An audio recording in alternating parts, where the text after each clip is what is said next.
Hi, this is Mr. Kinzer, and we're starting part 3 of this weekly physical science class by YouTube. So I hope that you've listened to both part 1 and part 2.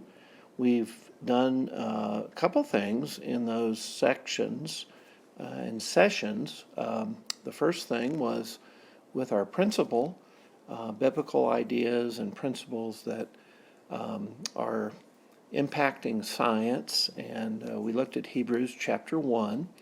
In the second part 2, we looked at some of our review and looking at, again, chapter 10, notes from chapter 10, and also using some of the information that we've learned about oxidation numbers and balancing equations, or stoichiometry. So this session is the new section that we've started this last class, hydrocarbons. And so hydrocarbons, I'm going to do a brief review and move ahead with them. Hydrocarbons are these long chains of molecules, and they have only hydrogen and carbon, and so hence the name hydrocarbon. Carbon is a unique atom. We talked about that a little bit last class, but carbon can have over 3.4 million different compounds. There's a whole branch of chemistry called organic chemistry is dealing with carbon and her compounds. And anything that has carbon in it really is part of this branch of organic chemistry, except for one molecule, and that is carbon dioxide. So carbon dioxide is the only carbon molecule that is not included in the organic side of chemistry. The inorganic side of chemistry does include carbon dioxide and all the other elements and compounds. And all of those combined do not equal the molecules that carbon has in its realm. So carbon is extremely versatile, widespread, huge variety of molecules. And so we're going to see a couple reasons why. Well, another thing is that if you have a carbon chain where you have a series of carbon atoms. In this case, we have 5 carbon atoms, and of course, each carbon has it has 4 places to bond with atoms around it. So we can put hydrogens on each of these bonds, and we get a hydrocarbon, and we get C's and H's. So showing this, you can see that each carbon atom has a hydrogen and 3 other bonds for it, for a total of 4. So you always want to make sure that your carbon atoms have 4 bonds around them. So you might look at this first one as I circle this first carbon atom here. You count every bond that touches that carbon. So you'd count number 1, 2, 3, and 4. So it has 4. And then for the second carbon, you look at those bonds, and you have 1, 2, 3, and 4. And then for this carbon, you're looking at it. I'm getting this thing sliding around a little bit. Sorry about that. But this carbon has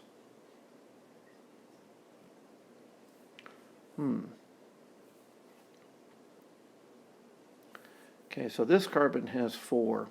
And so if you count around each carbon for this third carbon, 1, 2, 3, 4. This fourth carbon, 1, 2, 3, 4. This fifth carbon, 1, 2, 3, 4. So you were really not, you're counting some bonds twice, aren't you, that are in this chain. This bond counts both for the first carbon and the second carbon. This bond here counts for both the first carbon and the second carbon. So you have to just count the number of bonds around. Make sure you have 4, that each bond has an atom attached to it.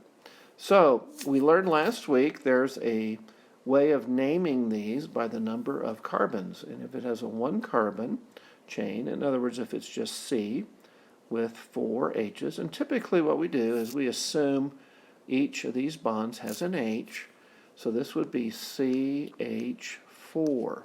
So we don't always write the H's in. You can just leave the H's off, and if there's, it should be clear that each bond is to an H. So we have CH4, and if you have a 1 carbon chain like this, you use the prefix meth.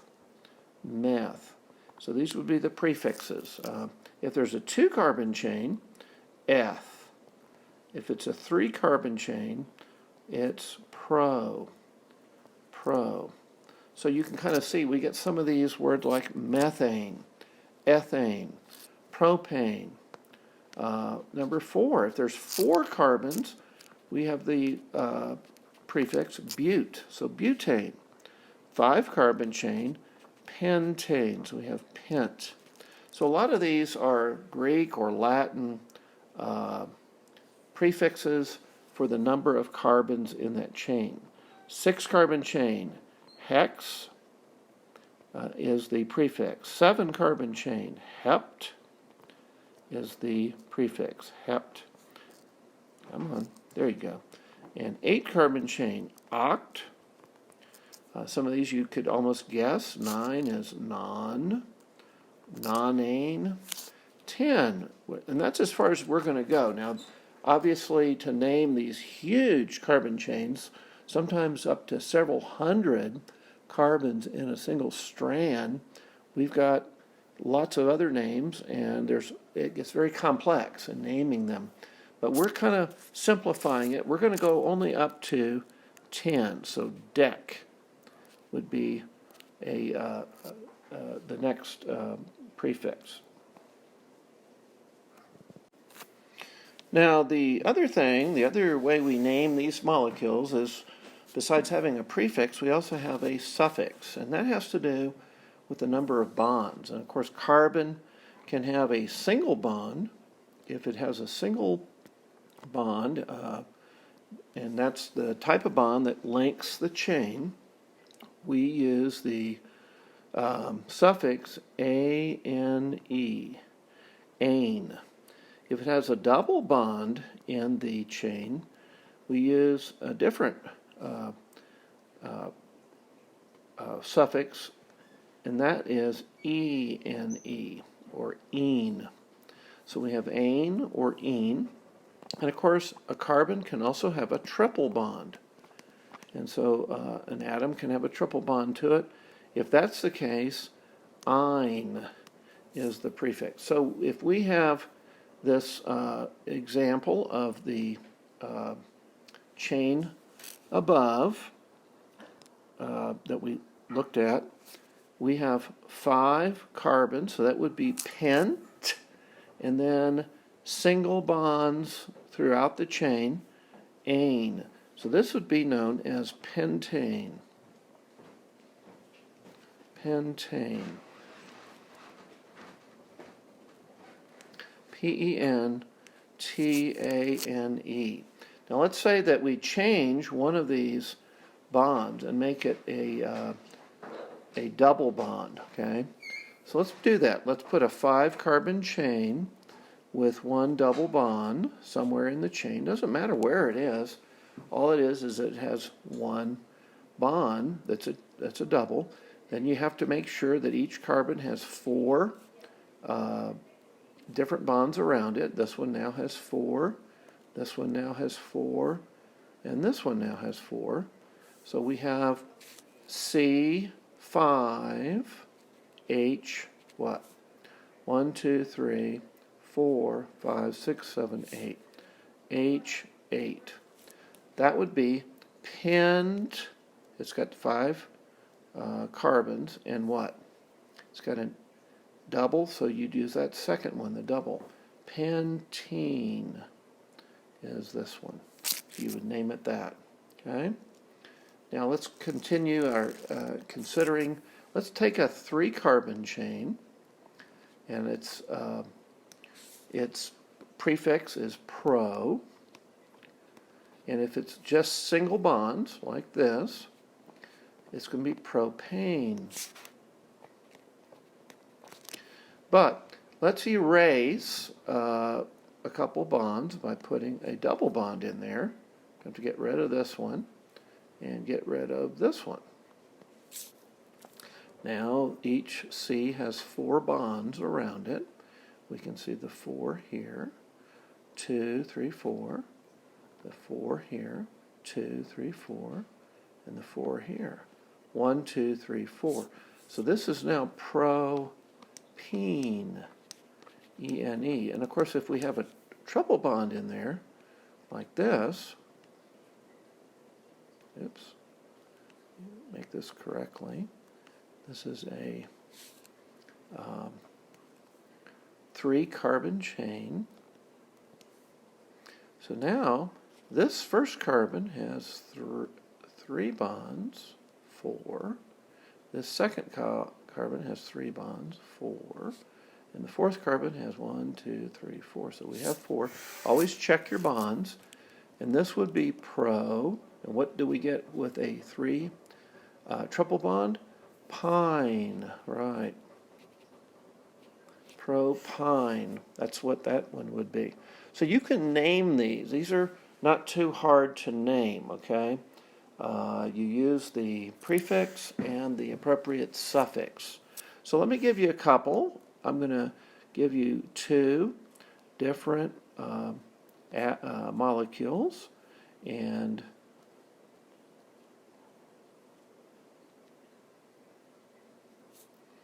I'm going to also put the hydrogens on there so that you'll have those.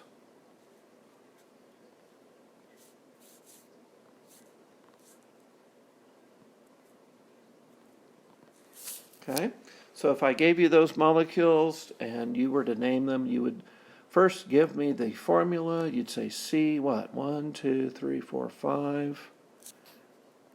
H, 1, 2, 3, 4, 5, 6, 7, 8, 9, 10. And that would be propene. Propene. The second one that we have is C4, right? Then we check, this has 4 bonds around it.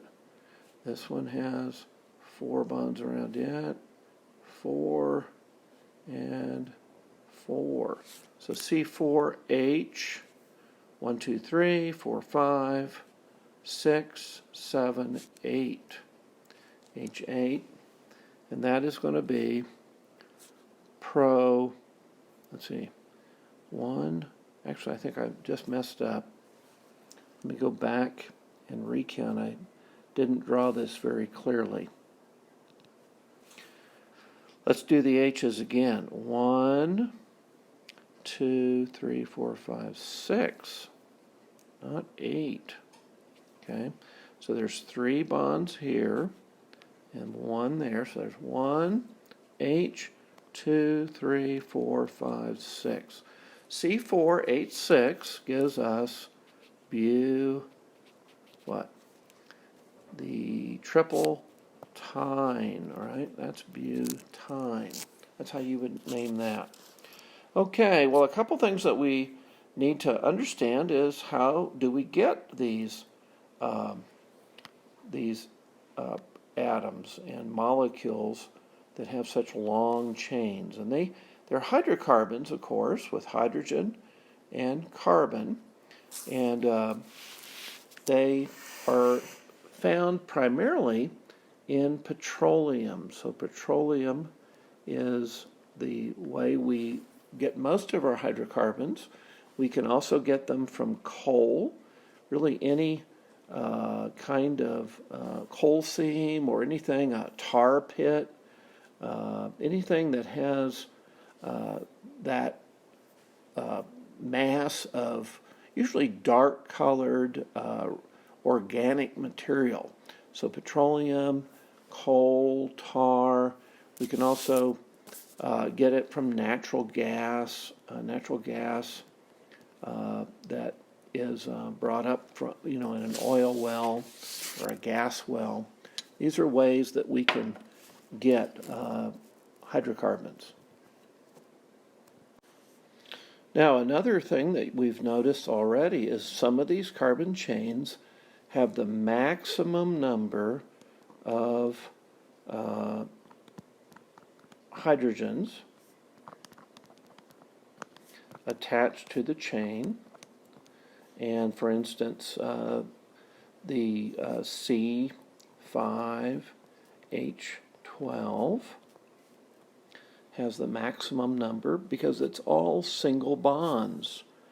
If you have all single bonded carbons, then you're going to have a saturation of hydrogen, and we would call this a saturated hydrocarbon. A saturated hydrocarbon. It has the maximum number of hydrogens. Now, if it's unsaturated, we have a different situation. We've got where we have a double bond or a triple bond. So either way, if there is at least one double bond or triple bond, in other words, if it's not 100% single bonds linking the carbons, then we're going to have less than the maximum number, aren't we? We could have any number of different kinds of hydrocarbons, any number of hydrogens. So the hydrogens are going to either be very saturated or what we call unsaturated hydrocarbon. So if we have an unsaturated hydrocarbon, it's because we have that double bond or a triple bond on the molecule. So that can be a problem. Let's take a look here let's do a 6-carbon chain molecule. There's 6 carbons, and we're going to put a triple bond in there and another double bond. You can do that. You could even have 2 double bonds. You can have really any combination. This is one of the reasons why these molecules are so diverse. So let's go ahead and put the hydrogens on.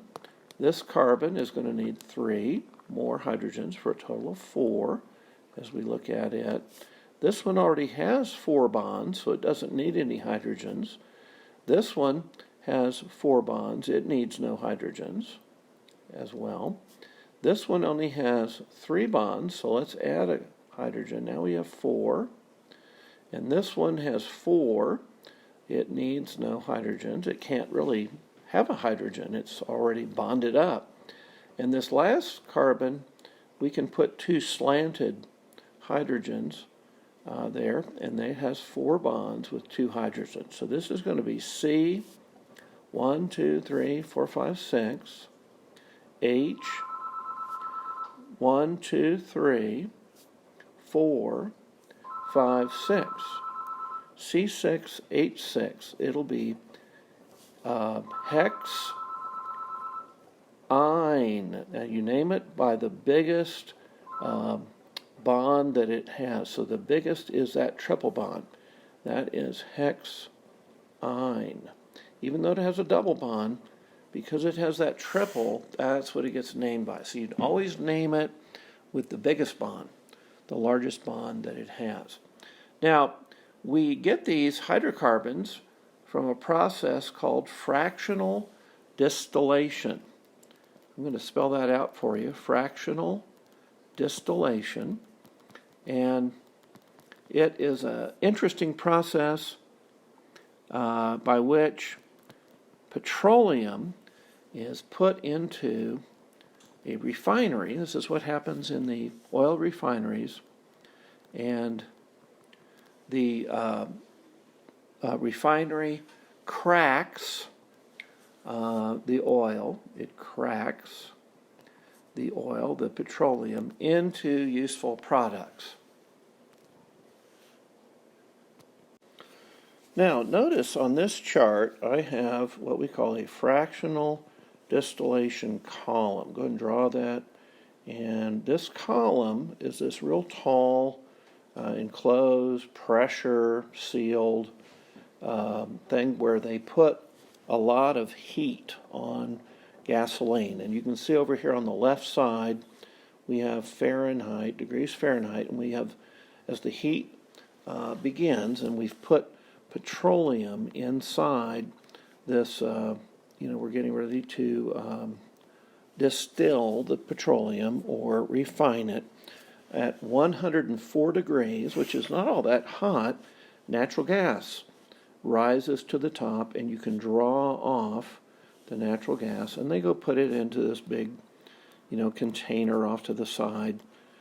You'll see these at refineries, like in Farmington. You'll see it down at Artesia. You see it in Grants, New Mexico. There's a few of these refineries. They've got a lot of these pipes that stick up about 4 or 5 stories high in the air. And this is where they're drawing off these substances as the temperature gets to 350 and moves up to 390, and then all the way over to 480, 570, all the way to 660. Various things are drawn off. Gasoline is drawn off. It goes into its own container, storage tank. Then naphtha, that's jet fuel. Diesel. We also get kerosene that's pulled off right around 480 degrees, the kerosene. Then lubricating oil. Now, lubricating oil is really thicker, so what you're getting the real thinner, more volatile. That means they evaporate a lot faster. And you're working your way down to this lubricating oil, this heating oil. It's heavy, thick. Then finally, when all these things are drawn off, after the naphtha and the diesel, the kerosene, and they've continued raising the temperature on this distillation tank, you finally end up with a lot of residue down the bottom of this thing. And it's thick, clumpy stuff. And guess what? Here the residues include paraffin that they make candles out of. And they make asphalt. This is what goes on the roads. And so asphalt, and they mix that with gravel and rock, and they have a great opportunity for using that for road construction. So I think we'll stop here today.